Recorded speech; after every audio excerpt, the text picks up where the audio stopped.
Assalamualaikum warahmatullahi wabarakatuh. Nama saya Ristatri Ananta, saya seorang mahasiswa UIN Syarif Hidayatullah Jakarta, program studi kimia. Saya lahir di Banyumas, 18 Juni tahun 2007. Namun, saya dibesarkan di Jakarta dan Bekasi, lalu sekarang tinggal di kos Cimbu Cipap yang berada di JL Semanggi II.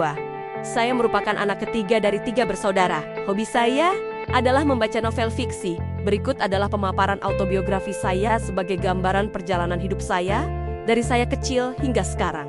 Pada saat umur 2 bulan, saya ikut orang tua saya pindah ke rumah nenek saya yang berada di Jakarta. Di sana saya tinggal bersama kakek, nenek, paman, kakak laki-laki dan orang tua saya sampai saya berumur 4 tahun. Ketika umur 4 tahun, keluarga saya pindah ke Bekasi. Kami pindah ke Bekasi, lebih tepatnya di suatu perumahan di Kecamatan Setu, Kabupaten Bekasi pada tahun ke-2011. Pada tahun 2012, saya menginjak umur 5 tahun dan mulai bersekolah di TK Nur Jihad 4 selama 1 tahun. TK ini cukup dekat dengan rumah saya, kurang lebih 5 menit dari rumah.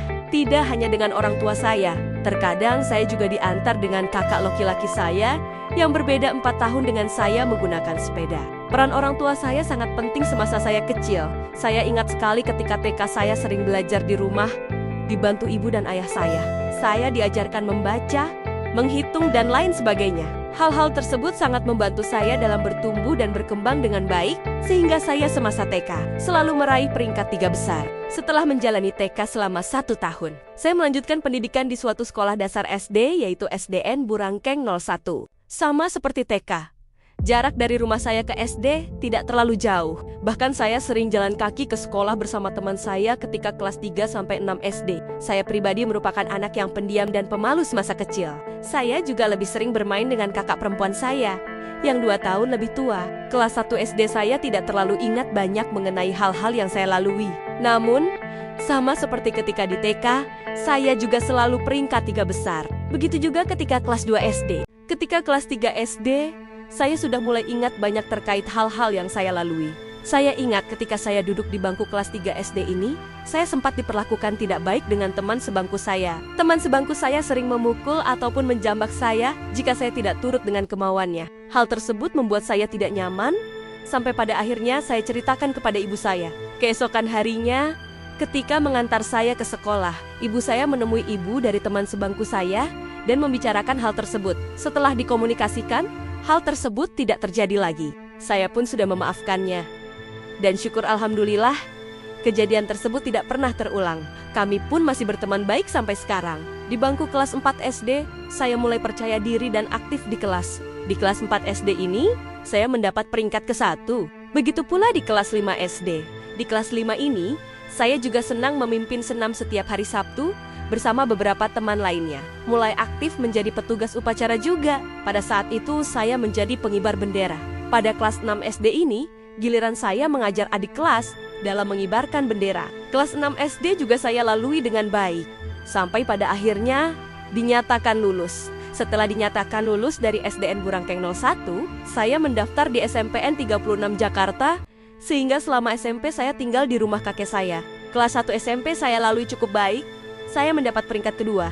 Namun, seperti yang kita tahu pada tahun 2020, mulai memasuki masa pandemi COVID-19, hal itu merubah sebagian besar aktivitas di luar rumah, termasuk kegiatan sekolah. Pada saat itu, sekolah dilakukan secara daring dalam jaringan atau online. Hampir semua tugas sekolah dikerjakan di handphone, yang pastinya mengharuskan saya untuk di depan layar terus-menerus. Ini juga merupakan salah satu penyebab mata saya minus. Tidak hanya kegiatan belajar mengajar, pemilihan pengurus OSIS SMPN 36 Jakarta juga dilaksanakan secara online. Saya merupakan bagian dari pengurus OSIS tersebut. Selanjutnya dilaksanakan pemilihan ketua OSIS. Saya juga merupakan bagian dari kandidat ketua OSIS. Namun, saya tidak lulus ke tahap selanjutnya.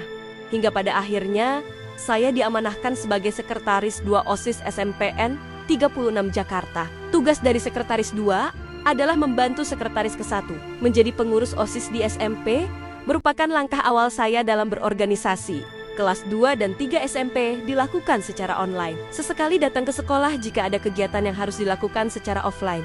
Itu pun dengan protokol kesehatan yang ketat. Pandemi usai ketika saya kelas 3 SMP mendekati hari kelulusan, tetapi sebelum itu, saya sempat membimbing adik kelas melaksanakan LDKS, latihan dasar kepemimpinan siswa.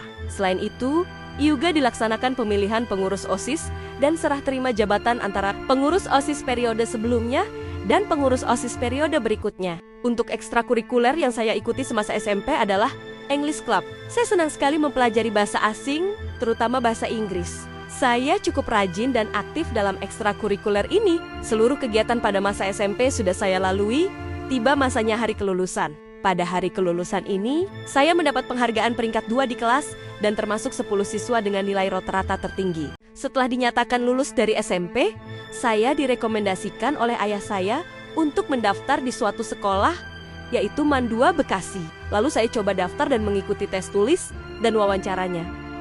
Dan hasilnya saya keterima di sekolah tersebut. Saya tidak melanjutkan sekolah di Jakarta karena kemauan saya sendiri. Saya tidak ingin membebani kakek dan nenek saya walaupun mereka tidak merasa terbebani. Kelas 1 di Madrasah Aliyah, saya masih cukup pasif. Belum banyak mengikuti kegiatan di luar kegiatan akademik. Pada saat itu, saya mendaftar menjadi anggota ekstrakurikuler PMR.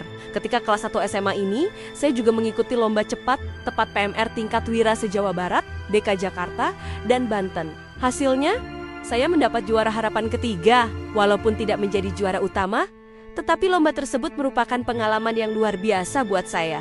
Saya juga mengikuti seleksi calon peserta OSN bidang kimia. Alhamdulillah, saya lolos seleksi di sekolah, namun pada tingkat kabupaten saya tidak lolos. Tidak sampai di situ, saya juga disarankan oleh guru kimia saya untuk mengikuti seleksi KSM bidang kimia. Lalu saya lolos seleksi di sekolah. Namun hal yang sama terjadi, pada tingkat kabupaten saya tidak lolos. Kegagalan tersebut tidak menghentikan semangat saya dalam mencetak prestasi. Justru itu membuat saya ingin belajar lebih dan mengambil kesempatan di kemudian hari. Beranjak ke kelas 2 SMA, saya mulai aktif dalam berorganisasi. Saya daftar menjadi pengurus OSIS. Seleksinya berupa tes tulis dan tes wawancara. Alhamdulillah saya lolos kedua tes dan terpilih menjadi bagian dari 10 calon kandidat ketua OSIS. Pada saat pemilihan 6 kandidat calon ketua OSIS saya tidak lolos. Pada akhirnya saya menjabat sebagai ketua seksi bidang pendidikan dan IPTEK. Pada periode yang sama, saya terpilih sebagai ketua PMR MAN 2 Bekasi melalui beberapa tes. Salah satunya debat dengan kandidat lain. Ini merupakan hal baru dalam hidup saya, serta menjadi kesempatan yang luar biasa untuk meningkatkan kepemimpinan saya. Pada saat itu, saya juga menjalankan beberapa program kerja seperti kampanye sekolah sehat, pemeriksaan kesehatan, pemeriksaan golongan darah, menjadi relawan di setiap kegiatan sekolah, dan sebagainya. Salah satu hal yang saya sukai dari program kerja saya adalah pemeriksaan golongan darah, karena ini kali pertama saya memeriksa golongan darah orang lain. Pastinya saya tidak belajar sendiri. Teknik pemeriksaan golongan darah ini memang diajarkan pada mata pelajaran biologi saat itu. Pada intinya, menjadi ketua PMR MAN 2 Bekasi merupakan salah satu pengalaman yang luar biasa. Dan saya bersyukur mendapat kesempatan untuk itu. Pada kelas 2 SMA, saya mendapat kesempatan lagi mengikuti KSM bidang kimia. Alhamdulillah. Di kesempatan yang kedua kali ini, saya mendapat juara 2 KSM bidang kimia tingkat kabupaten atau kota, Bekasi, dan lolos ke tingkat provinsi. Namun, sayangnya pada tingkat provinsi, saya tidak lolos. Momen berkesan lainnya adalah ketika ujian praktik atau Project Based Learning PJBL. Saya katakan berkesan karena momen ini meningkatkan soft skill saya, melatih kerjasama kelompok, dan melatih dalam memanage waktu. PJBL ini terdiri dari proposal, kegiatan proyek, dan laporan dari proyek. Hampir sama dengan laporan pendahuluan, praktikum, dan laporan praktikum. Maka dari itu, apa yang saya lakukan selama PJBL ini sangat berguna dan terpakai sekali di perkuliahan yang sedang saya jalani ini. Selain itu, bagian dari syarat kelulusan lainnya adalah PPM pengabdian pada masyarakat, yang dimana peserta didik kelas 3 SMA mengajar selama kurang lebih 3 hari di suatu sekolah yang sudah ditentukan. Kelas 2 dan 3 SMA berlalu dengan banyak pelajaran dan pengalaman yang bisa saya petik. Saya mengakhiri masa SMA saya dengan bahagia dan bersyukur karena selama saya di MAN 2 Bekasi, saya dapat tetap konsisten mempertahankan peringkat 1 di kelas dan menjadi siswa eligible urutan ke-2. Pada saat pelepasan kelas 3 SMA, saya juga mendapatkan penghargaan sebagai siswa berprestasi bidang akademik program studi MIPA. Saya keterima pada program studi kimia di UIN Syarif Hidayatullah Jakarta melalui jalur SNBP. Pastinya banyak dilema dan kebingungan selama memutuskan untuk melanjutkan pendidikan ke perguruan tinggi. Namun, atas izin Allah, saya keterima di program studi kimia UIN Syarif Hidayatullah Jakarta melalui jalur SNBP. Harapan saya adalah semoga saya dapat menjadi mahasiswa berprestasi, aktif, komunikatif, dan tidak lupa berharap agar dapat lulus tepat waktu dengan gelar Kamlot. Sekian pemaparan autobiografi dari saya. Terima kasih atas perhatiannya. Wassalamualaikum warahmatullahi wabarakatuh.